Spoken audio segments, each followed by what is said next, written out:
Well, good morning, and thank you for having me. One of my most enjoyable experiences to date on this campaign was a couple of days I spent out in northwestern Colorado, where I toured the 20-mile coal mine. Then a gentleman who heard I had been at the 20-mile coal mine said, well, you've got to come and see the Trapper surface mine. So the 2 hours I had free in 2 days, I said, well, okay, I'll come see that too. And then, of course, I toured the tri-state plant. We had about an hour or two there, and I could have spent all day. One thing I love doing campaigning is learning. And I have a lot to learn about your area, but that tour of the tri-state plant and the Trapper mine and understanding the significance of coal in our energy industry as well was very relevant and obvious to me that day. But I must digress a little bit, because most of you are probably still saying, who is that guy? And where did he come from? And that's a fair question, and you deserve answers to it. I'm not a lawyer, I'm not a lobbyist, I'm not a career politician. I was raised in a little rural town in northern Wisconsin called Rib Lake. It had 800 people in it. So most of the towns that you live and work in were probably bigger than where I was raised. I tell you that because it's important for all of Colorado to understand that I am a rural guy. And I don't live in Denver, I don't live in the suburbs, I live in Evergreen. Now some will fight that that is a suburb, I say it is not. But my roots are rural. I understand the culture. I love the culture. I'm probably happier out there in rural Colorado than I am in the pinstripe suit in a boardroom, though I have spent 20 years in a pinstripe suit in a boardroom as well. I am equally comfortable in both places. So I was raised in that little town. My dad died when I was 10 years old, and we didn't live on the right side of the tracks, folks. We struggled. My 4'11" mother went out to a cabinet factory to earn a living.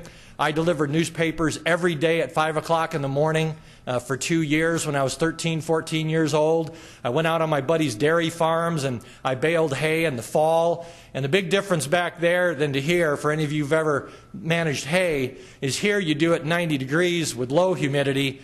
Wait until you get into hay mow in northern Wisconsin when it's 90 degrees with 90% humidity. I've done that work, and I love that work, and I love the rural lifestyle. But you know what? We worked hard, and we did what we needed to do. And I wanted to go off to a great conservative institution for my education, so where else would I go but the University of Wisconsin-Madison for a good conservative education? For those of you who don't know, Madison makes Boulder look a little towards the middle. So, but you know what? It was one of the finest world-class public educations that you could get in the country. And I graduated from there, but after watching a few too many John Denver specials on TV, I saw those Rocky Mountains and I said, that's where I want to live. I'd never been here before. We couldn't afford a vacation here. I just knew that that's where I wanted to be. So I got here in 1985. And I stumbled into business by accident. I'm sorry, you're not going to hear any political story or great political boastings, because I stumbled into business and I worked my way up from the bottom. In the first company, I got a half-day training. I hit the sales floor and broke a record the first day, became sales manager 6 months later, became general manager 6 months after that. At 26 years old, I was signing both sides of a paycheck and managing multiple staffs in different departments. I then moved on to the telecommunications industry in the 90s. You can curse me now, but we introduced voicemail in 1990 to the Denver market. And now you can't live without it. You wouldn't know what to do, but boy, when we tried to bring it to you 20 years ago, you didn't like it too much. But we had a great success in that industry, and I earned my way into ownership of 2 small franchises. We were 2 franchises out of 200 on 4 continents. I didn't have the money to invest. I earned my way into it. I found 2 gentlemen who said, if you can help me grow our company, we will give you a piece of it. And that's what we did. In 18 months, we tripled revenue in a failing little operation in western New York. We sold that business, and then we were moved to Chicago by the new corporate headquarters, and I was challenged to do the same thing again. That was turn around a large failing operation in Chicago. In 2 years, we doubled revenue in an office that had been there for 10 years struggling. Then we came back to Colorado and we started our own business. Many of you are probably small business people. We leveraged our mortgage, We emptied our savings account. We started a small credit reporting agency right up in a little village of Evergreen, and we sold that company after 4 years, and I decided to run for office. So that's a little bit about my background. I've never claimed to be a CEO of a Fortune 500 company. I've never claimed to be a millionaire. I am a small business person that has gone into difficult situations and turned them around when few, if no one else, could do it in the business we were in. Colorado must be turned around, and it must be turned around quickly. We are heading in the same direction as Washington, D.C., and I am not embarrassed to say I am a conservative first, and I am a Republican second. And we must get control of our government growth. We must shrink our state government, minimize our costs, go back after all energy industry in this state. We have to get our natural gas out of the ground. We have to get our coal out of the ground. We have to get our uranium out of the ground. We have to get anything out of the ground that generates severance tax revenue for this state and become profitable again, instead of destroying the state with bigger government, higher taxes, and more burdens on your industry.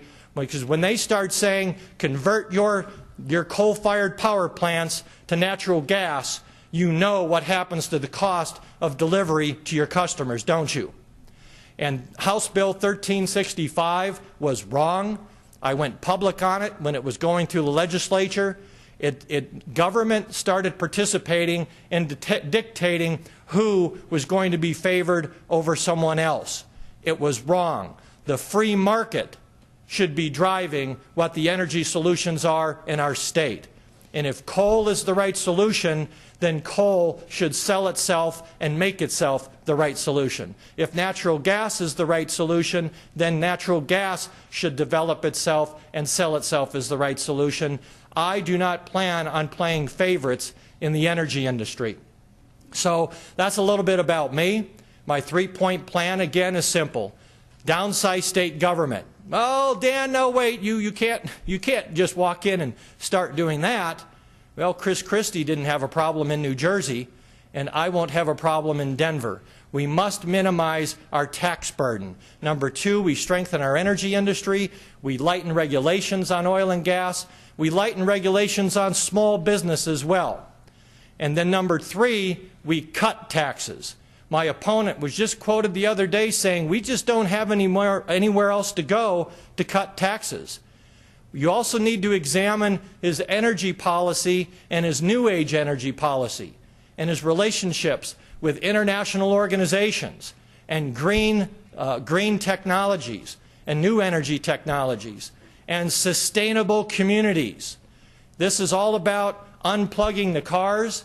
It's about turning off the energy. And it's about cap and trade and other things that are going to be onerous on your industry. These are the differences that you're going to start seeing evolving between myself and my opponent. I want to turn our state around. You all know that when the checkbook is full, life is easier, isn't it? And right now the checkbook's empty because we've been mismanaged for 4 years. I'm Dan Maes. I'd love to be your next governor. I'd love to have the opportunity to earn your vote, and I'd love to take your questions right now. And by the way, I've got a bulletproof vest on under here, so don't be afraid to go with the hard ones. And should I call on people or? I think they'll come up. Okay.